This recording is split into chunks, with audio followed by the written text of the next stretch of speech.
கர்த்தருடைய பரிசுத்த நாமத்துக்கு மகிமை உண்டாகட்டும். இந்த காலை வேளையிலும் ஆண்டவருடைய வசனத்தை தியானிக்க போகிறோம்.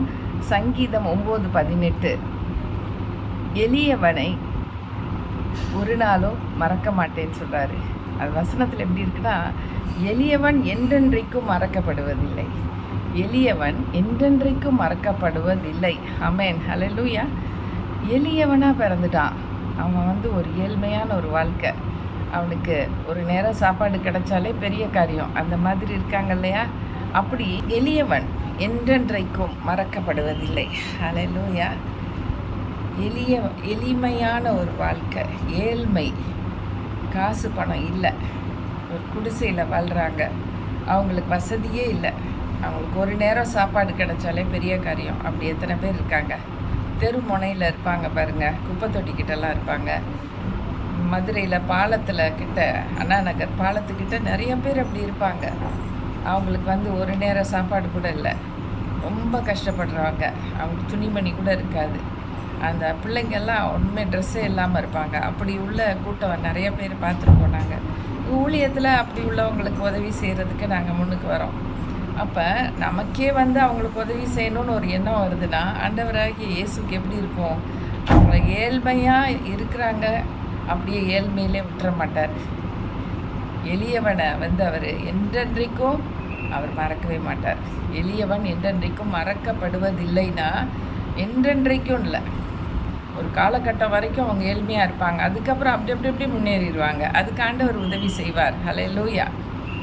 நிறைய பேர் நீங்கள் பார்த்துருப்பீங்க. இப்போ பரீட்சை எழுதி 10th 12th பாஸ் ஆகுறாங்கல்ல, நிறைய பேரை பாருங்களேன், ரொம்ப ஏழ்மையான குடும்பத்தில் பிறந்திருப்பாங்க. ரிக்ஷாக்காரங்களோட பிள்ளை, பாத்திரம் பண்டம் விளக்குறவங்களுடைய குழந்த, இப்படி பளு தூக்குகிற ஒரு மனுஷனுடைய மகன், இப்படி உள்ளவங்க அவங்களுடைய பிள்ளைங்க நல்லா படிக்க வைப்பாங்க, நல்லா படிக்க வச்சுருவாங்க. கஷ்டப்பட்டு என் பிள்ளை முன்னேறணும், டாக்டர் ஆகணும், கலெக்டர் ஆகணும், போலீஸ் ஆஃபீஸர் ஆகணும், வக்கீல் ஆகணும், ஜட்ஜ் ஆகணும், பெரிய காலேஜ் ப்ரொஃபஸர் ஆகணும், இப்படியெல்லாம் ஆசைப்படுவாங்க பாருங்கள். அது ஏழ்மையாக இருக்கிறவங்க.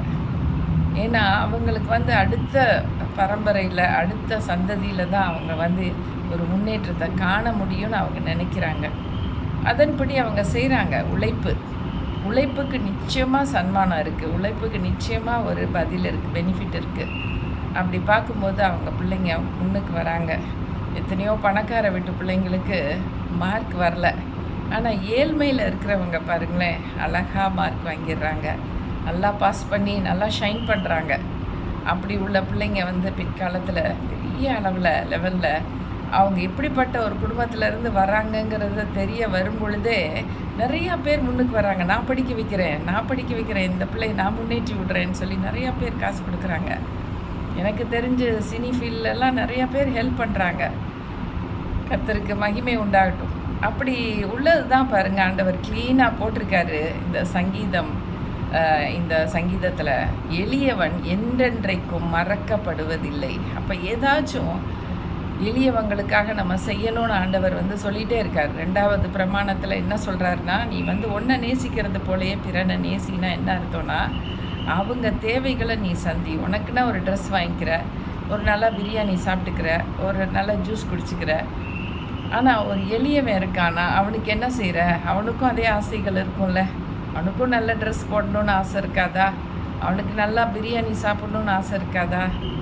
நாங்கள் ஒரு தடவை எங்கள் மதுரையில் இருக்கக்கூடிய ஒரு ஸ்கூலில் ஒரு 450 பிள்ளைகளுக்கு ஹைட்ராபாடி சிக்கன் பிரியாணி கொடுத்தோம். ஒரு ஸ்பான்சர் கொடுத்தாரு. அந்த காசை வச்சு அவங்களுக்கு வாங்கி கொடுத்தோம் கிறிஸ்மஸ் டைமில். அதில் சுற்றி வளைச்சி எல்லோரும் உட்காந்து சாப்பிட்டுட்டு இருந்தாங்க. அப்போ என் மகன் கேட்டுட்டு இருந்தாங்க, எப்படிப்பா இருக்குது சாப்பாடுன்னு. ஒரு பொண்ணெல்லாம் அழுகிறா, இது மாதிரி நாங்கள் சாப்பாடு சாப்பிட்டதே இல்லைன்னு சொல்லி அழுகிறா. பாருங்க, ஒரு எளிமை, அந்த ஏழ்மையான ஒரு எளிய குடும்பத்தில் பிறந்த அந்த மகளுக்கு, அவள் +2 10 படிக்கிறா. அந்த பிள்ளை சொல்லுது, இந்த மாதிரி ஒரு சாப்பாடை நான் சாப்பிட்டதே இல்லை, ஹைட்ராபாடி சிக்கன் பிரியாணி கொடுத்தோம். அது ஏன் அப்படி நம்ம கொடுக்குறோன்னா, நம்மெல்லாம் சாப்பிட்றோம், அவங்களுக்கு கிடைக்கல, அவங்களுக்கு கொடுக்கணும். அது ஆண்டவர் விரும்புகிறார். நீ செய், எளியவங்களை இங்கேன்னு தேடி கண்டுபிடிச்சி செய். உலகம் ஃபுல்லாக நிறைய பேர் இருக்காங்க, குஷ்டரோகியாக இருக்காங்க, அவங்க பிச்சைக்காரங்க தான். அவங்களுக்கு வந்து யாருமே வேலை கொடுக்க முடியாது. அவங்களுடைய சரீரத்தில் அப்படி ஒரு நெடி இருக்கும். வெறும் ரத்தமும் சலமும் வரக்கூடிய ஜனங்க. அவங்களுக்கு நம்ம செய்யணும், கட்டாயம் செய்யணும். விதவைங்க திடீர்னு புருஷன் இறந்து போயிட்டான்னு சொல்லிட்டு சாப்பாட்டுக்கே வழி இல்லாமல் தள்ளப்பட்டவங்க, கணவன் விட்டுட்டு போயிட்டாங்கிற ஒரு கேஸ் இருக்கும், குடிகாரங்கிற பிரச்சனை இருக்கும். இப்படி உள்ள குடும்பங்கள் எல்லாம் பார்த்திங்கன்னா ஏழ்மை தான் இருக்கும். குடிகாரன் வீட்டில் எங்கே இருக்கும் காசு? அது குடிச்சே அழிச்சு போட்டுருவாங்க. குடியை கெடுக்கும் இருக்கு இல்லையா? அப்போ இந்த மாதிரி நிறையா பேர் வந்து ஏழ்மையாக தான் இருக்கிறாங்க. ஆனால் ஆண்டவர் சொல்கிறாரு, நான் மறக்க மாட்டேன், அவங்கள நான் விட்டுற மாட்டேன், அப்படியே கைவிட மாட்டேன்.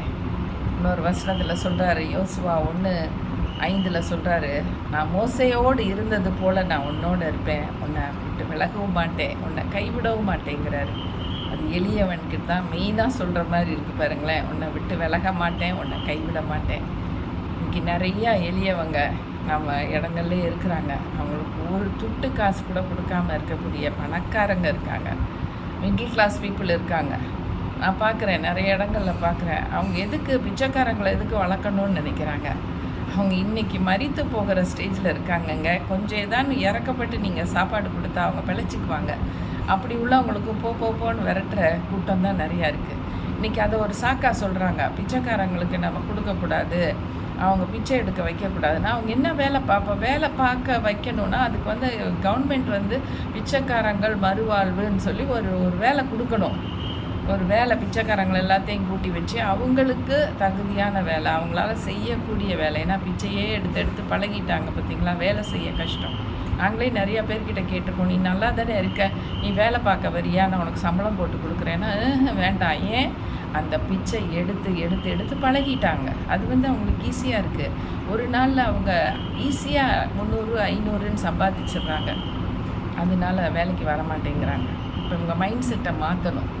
ஆனால் ஆண்டவர் அதையெல்லாம் மீறி என்ன சொல்கிறாரு? எளியவனை நான் மறக்கவே மாட்டேன், எளியவனுக்கு நான் உதவி செய். கரையிற காக்கை குஞ்சுக்கு கூட ஆண்டவர் வந்து சாப்பாடு கொடுக்கணும்னு இறங்கும்போது ஒரு மனுஷனுக்கு நம்ம இரக்கம் பாராட்டுறது ரொம்ப முக்கியம். ஒரு மனுஷங்கிறது ஆண்டவருடைய சாயலில் படைக்கப்பட்டவன். அவன் பிச்சைக்காரனாக இருக்கட்டும், தொழுநோயாக இருக்கட்டும், அவன் விதவையாக இருக்கட்டும், என்னவாக இருக்கட்டும், அவன் வந்து மனுஷ சாயலில் படைக்கப்படலை. ஆண்டவருடைய சாயலில் படைக்கப்பட்ட மனுஷனை நம்ம உதாசீனப்படுத்தக்கூடாது, யாரையுமே ஒதுக்கக்கூடாது. அவங்க நம்ம வந்து இன்றைக்கி நல்லா இருக்கோம், நாளைக்கு நம்ம அப்படி ஆக மாட்டோம்னு என்ன இருக்குது? இன்றைக்கி உலகத்தில் நம்ம எதையுமே முடிவு பண்ணிட முடியாது. நம்ம நல்லா இருக்கோம், இன்னும் ஒரு 10 வருஷத்துக்கு 20 வருஷத்துக்கு 50 வருஷத்துக்கு எல்லாம் சொத்து சேர்த்து வச்சுருக்கோம், ஒரு கோவிட் வந்தால் போதும் எல்லாமே போச்சு. ஆனால் நமக்கு எதுவுமே வந்து ஒரு உத்தரவாதம் கிடையாது. ஆனால் ஆண்டவரை நம்பி இருக்கிறவங்க ஒரு நாளும் கஷ்டப்பட மாட்டாங்க, துன்பப்பட மாட்டாங்க. ஆண்டவர் ஒரு நாளும் கைவிட மாட்டார். அப்படி எளியவனையும் அவர் வந்து காப்பாற்றுறேன்னு தான் வர்றார். அப்படி உள்ள ஒரு நல்ல தெய்வம் இருக்கிறார் நமக்கு. நம்ம வேண்டுதல் செய்யலாமா? நல்ல தகப்பனே, இந்த அருமையான வேலையிலும் கூட ஆண்டவரை எம்மை நோக்கி பார்க்கிறோம். கர்த்தர் நல்லவர், நீர் உடைய கிருபை என்றும் உள்ளது, நீர் எளியவன் என்றென்றைக்கும் மறக்கப்படுவதில்லைங்கிற சொன்ன அந்த வார்த்தையின்படி நீங்கள் எத்தனையோ பேரை காப்பாற்றி கொண்டே இருக்கிறீங்க ராஜா. ஜீவனை கொடுத்து, பலனை கொடுத்து, சத்துவத்தை கொடுத்து அவங்க முன்னேறதுக்கான வழிகளையும் நீங்கள் காண்பிக்கிறீங்க ராஜா. உமக்கு நன்றி ராஜா. அவங்க உண்மை உள்ளவர்களாக இருந்தால் போதும் ராஜா, நீர் பெரிய அளவில் உயர்த்திருவீங்க. அப்பா செப்பனியா 3:20 சொன்னது போல் சகல ஜனங்களை பார்க்கிலும் உன்னை கீர்த்தியும் புகழ்ச்சியுமாய் வைப்பேங்கிற மாதிரி எத்தனையோ எளியவர்களை டாப்பு கொண்டாந்துருக்கீங்க ராஜா. உமக்கு நன்றி தகப்பனே. இன்றைக்கி நாங்கள் செய்கிற தொழிலோ நாங்கள் செய்கிற வேலையில் உண்மை உள்ளவர்களாக இருந்தால் போதும், நீங்கள் உயர்த்திடுவீங்க, நீங்கள் மேன்மைப்படுத்திடுவீங்க ராஜா. எளியவர்களை அப்பா, காசு பணம் இல்லாதவங்களை உலகம் உதாசீனப்படுத்துதுப்பா, ஆனால் நீங்கள் உதாசீனப்படுத்த மாட்டீங்க. நீங்கள் ஏதாச்சும் ஒரு விதத்தில் உதவி செய்கிற தெய்வமாக இறங்கி வந்தீங்க. உங்களுக்கு நன்றி ராஜா. ஆசீர்வதிங்க, எளியவர்களை ஆசீர்வதிங்க. நாங்களும் எளியவர்களை முடிஞ்ச அளவு எல்லா நன்மைகளும் செய்யும். யாருனாலும் எங்கள் வீட்டுக்கு தேடி வந்து ஏதாச்சும் வேணும்னு கேட்டால் அவங்களுக்கு ஒன்றும் கொடுக்காம மாத்திரம் அனுப்பவே கூடாது ராஜா. ஏதாச்சும் கொடுத்து அனுப்புறதுக்கு கிருபை பாராட்டுங்க ராஜா. ஒரு நல்ல உள்ளத்தை கொடுங்க ராஜா. ஒரு இரக்கமுள்ள ஒரு உள்ளத்தை, மன உருக்கமுள்ள ஒரு உள்ளத்தை கொடுங்க ராஜா. ஒவ்வொருவருக்கு எவ்வளவோ இருக்கு ராஜா, கொடுக்க மனசு இல்லைப்பா. கொடுக்க மனசில்லாது இருக்கிறாங்க. அவங்க மனசெல்லாம் இறுகி போய் இருக்குது, கடினப்பட்டு இருக்கு ராஜா. நான் எதுக்கு கொடுக்கணும்னு சொல்லியிருக்காங்கப்பா. அப்படி இல்லை. இன்றைக்கி என்ன நடக்கும், நாளைக்கு என்ன நடக்கும்னு தெரியாத ஒரு சூழ்நிலையில் நம்ம கிடைச்ச தருணத்தை விடாத படித்து கிடைச்ச தருணத்தில் மற்றவர்களுக்கு உதவி செய்கிற ஆட்களாக இருக்கணும்னு நீங்கள் எதிர்பார்க்குறீங்க. நாங்கள் செய்கிறோம் ஆண்டவரே. எங்களை முற்றிலுமாக மண்டை கொடுக்குறோம். ஆசீர்வதிங்க. இயேசுவின் நாமத்தில் கேட்கிறோம் நல்ல பிதாவே. ஆமேன், ஆமேன். Thank you friends for joining us, and God bless you all.